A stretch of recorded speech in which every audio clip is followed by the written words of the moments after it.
Seguimos con más de Con Todo y Pensina, y ya en esta última parte del programa lamentablemente se ha hecho poco el tiempo en que hemos hablado de este tema, que quizás en estos momentos es bastante llamativo. Muchísimas personas escriben en las redes sociales que a mí me dio bronquitis una vez, 2 veces, 3 veces, y ya prácticamente pues van al doctor y resulta que no es bronquitis.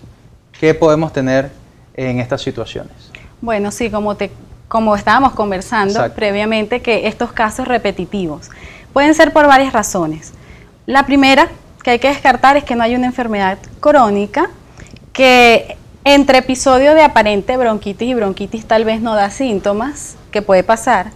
Yo me siento bien, yo no tengo síntomas para respirar, pero me da bronquitis con frecuencia. Entonces podría ser, por ejemplo, asma, y que el paciente esté presentando crisis de asma en esos momentos en los que le están diagnosticando bronquitis. Entonces, o otras personas pueden presentar EPOC, enfermedad pulmonar obstructiva crónica, y que da síntomas similares. Este sí generalmente tiene algún síntoma, el paciente se cansa un poco cuando sube las escaleras o tiene una tosecita frecuente, y entre episodio y episodio de bronquitis aguda aparente en realidad son exacerbaciones de la EPOC, de la enfermedad.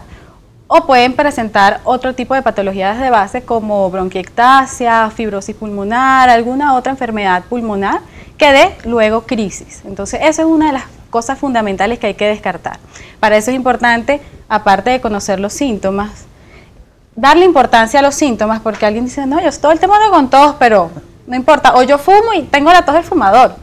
No, pero la tos del fumador refleja algo, que hay una enfermedad, que hay un problema, por ejemplo. O, cónchale, yo antes no me cansaba y ahora cuando subo escaleras o camino las mismas distancias que caminaba antes, me canso, me falta el aire. Darle importancia a esos síntomas y acudir al médico.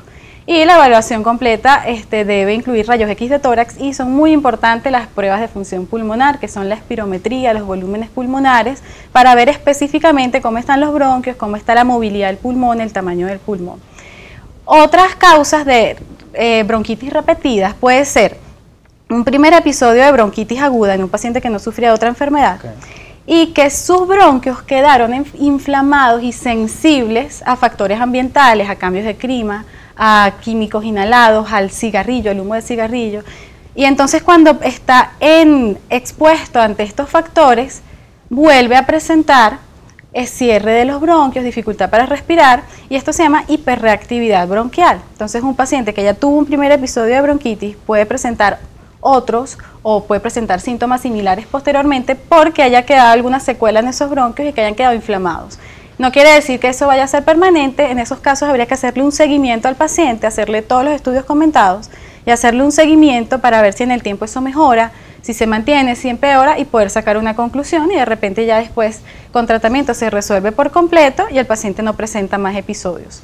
Otro de los casos es, por supuesto, si el paciente no cumple bien el tratamiento, si le mandan inhaladores o nebulizaciones con broncodilatadores, con medicamentos que abran los bronquios y no los consigue, o consigue pero solo usa menos de los días que se le indicaron, si se le mandaron medicamentos para desinflamar los bronquios, o si usó jarabe pero un jarabe que no era el indicado en su caso, porque la tos seca tiene un tipo de jarabe, la tos con flema tiene otro tipo de jarabe. Si usa un jarabe que no es para su caso, no le va a hacer nada y el cuadro va a persistir. Si en ese caso requería antibióticos y no lo consiguió, o consiguió el que no era indicado, o lo consiguió por 3 días nada más, entonces claro, todas estas situaciones hacen que esos bronquios no se curen bien y que la persona igual quede susceptible a lo que te estoy comentando, lo que te acabo de decir, que pueda presentar otros cuadros o inclusive que desarrolle otros cuadros más severos. Por lo menos en el caso de la bronquitis, como comenté, la mayoría no requiere antibiótico, entonces si no toma antibiótico o no lo consiguió y ella va mejorando poco a poco, se puede quedar tranquila, no desesperarse porque a juro tiene que usar un antibiótico y usa cualquiera que consiga. Pero también hay quienes usan remedios caseros. ¿Estos son efectivos? Bueno, hay unos que realmente alivian la sintomatología del paciente, más que todo para aliviar el malestar, para aliviar la tos, para ayudar a expulsar la flema. O sea, si usan los remedios de la abuela y le sientan bien, o sea, yo no tengo problema, los pueden seguir usando. Daño no le hacen en este tipo de enfermedades respiratorias, hay en otras cosas que sí. Pero en esto, su tecito, su infusión, lo pueden usar y si le hace bien al paciente a los síntomas, no hay problema. Y por supuesto, siempre es mejor ir a un médico y examinarse antes de automedicarse. Eso es, correctamente. Que es una situación bastante particular en América Latina. Muy frecuente. Muy frecuente. Y usted nos puede decir en torno a qué, por qué los latinoamericanos se automedican tan fácilmente, ya sea con remedios caseros o con otros remedios genéricos. Bueno, en parte yo creo que es, en un sentido es porque aquí el acceso a los medicamentos es mucho más libre que en otros lugares.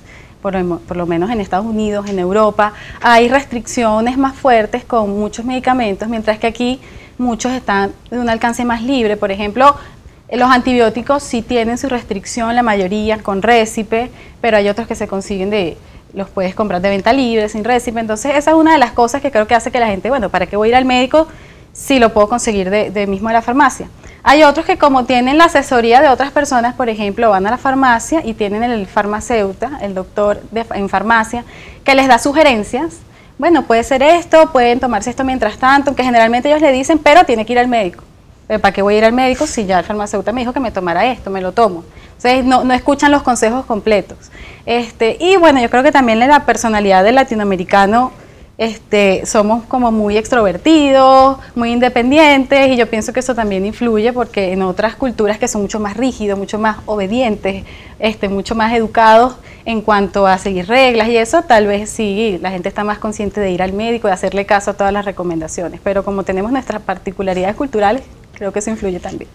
Y aunque bueno, los tecitos de la abuela siempre son efectivos, o casi siempre son efectivos, y los remedios caseros también pueden tener una referencia en torno a cuando uno está enfermo en estos cuadros virales o infecciosos, siempre es recomendable acudir a un médico. ¿Cuáles son sus coordenadas, de nuevo, para que las personas lo contacten? Mi cuenta en Twitter, @neumorosana, igual neumo como de neumonía y Rosana con una S y una N. Y estoy a la orden en San Bernardino, a final de la avenida Erazo, servicios respiratorios K26, estoy lunes y viernes en la mañana en consulta, y allí además tenemos los servicios para hacer las pruebas de función pulmonar tan específicas para evaluar los bronquios, y bueno, estamos a la orden también allí, de lunes a viernes. Perfecto. Bueno, lamentablemente el tiempo en televisión es muy corto, este tema da para muchísimo, muchísimo, muchísimo, seguro en otros programas se seguirá hablando. Nosotros, bueno, es momento de poner punto final a este programa. Por supuesto, los invitamos a seguirnos a través de nuestras redes sociales, @contodoypensini, y también en @globovisión. Pongo las mías a su disposición, @Daniel Díaz Bici, y por supuesto fue un placer acompañarlos el día de hoy repasando temas muy variados y por supuesto de interés para todos los venezolanos. Será hasta una próxima oportunidad.